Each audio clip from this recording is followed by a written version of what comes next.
News Talk is online. News Talk is a production of paltalk.com, the largest multimedia interactive program on the internet with more than 4 million unique users. I'm your host, Gary Baumgarten.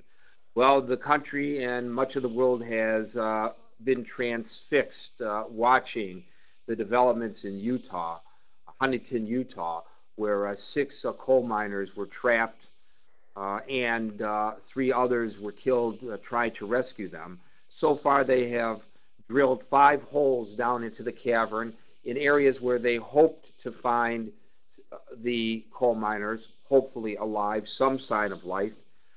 Tomorrow, they will begin one more time, one last opportunity to possibly find them by drilling a 6th hole.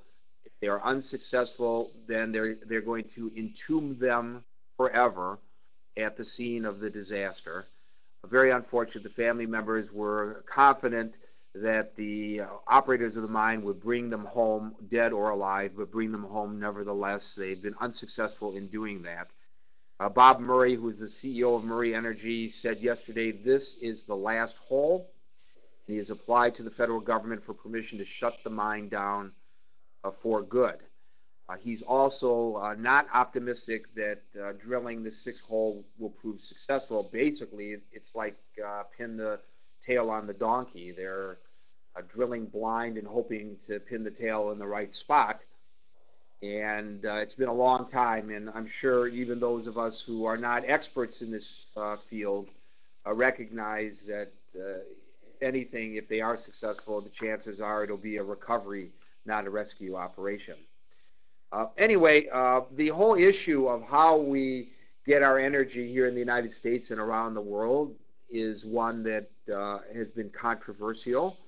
Are there alternative forms of energy that are less costly and much safer to pursue? We thought that today we would bring on somebody who could talk to us a little bit about that and put it into perspective for us. Hellen Waller is a member and the former chair of the Northern Plains Resource Council and is spokeswoman for the Western Organization of Resource Councils. She and her family grow wheat near Circle, Montana. Now, you may wonder why a person who grows wheat would be on the program to talk to us about mining.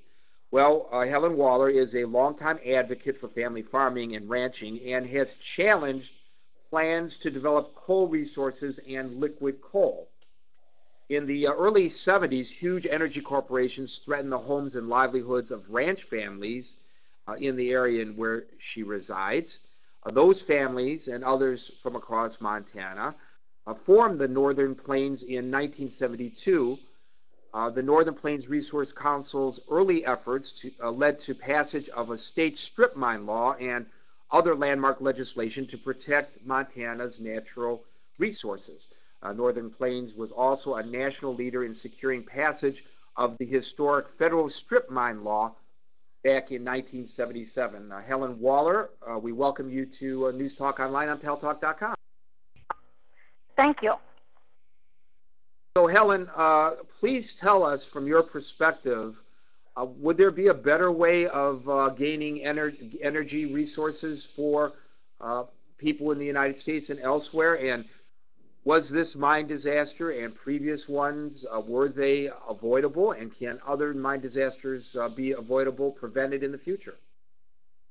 Well, I think the way that we prevent them and keep them from happening in the first place is to take a look at what this nation needs as an energy policy. Back in the 70s, when the first crisis hit us here, and the coal companies were wanting to strip mine this area, we were very concerned about the economic, the environmental, and the social negative implications of that.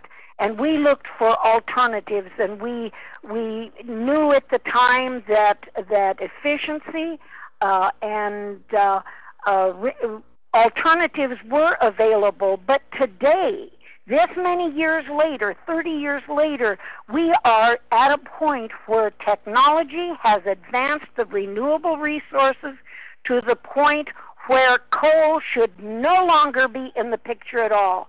The renewables are faster to develop, they're cheaper to develop, they're cleaner to develop, and socially they're better because they provide more jobs than the coal industry does. Well, Hellen Waller, I'm sure that the coal industry itself is going to argue that there are jobs that have been handed down from generation to generation. I know that in many of the mines there are men working alongside their fathers who worked alongside their fathers a generation prior, and that without these jobs, there's no source of income for the people who are working there. Well, I think when we talk about jobs in the alternative resource field, those jobs, those people who have jobs in the mines, if there were other opportunities that were safer and cleaner and provided as much energy as the coal does, I think they would consider a different type of job. And certainly there is not the risk associated in the renewable resource field as we're seeing in deep mines. I mean, there have been disaster after disaster, and I would expect by now they would welcome a change in jobs.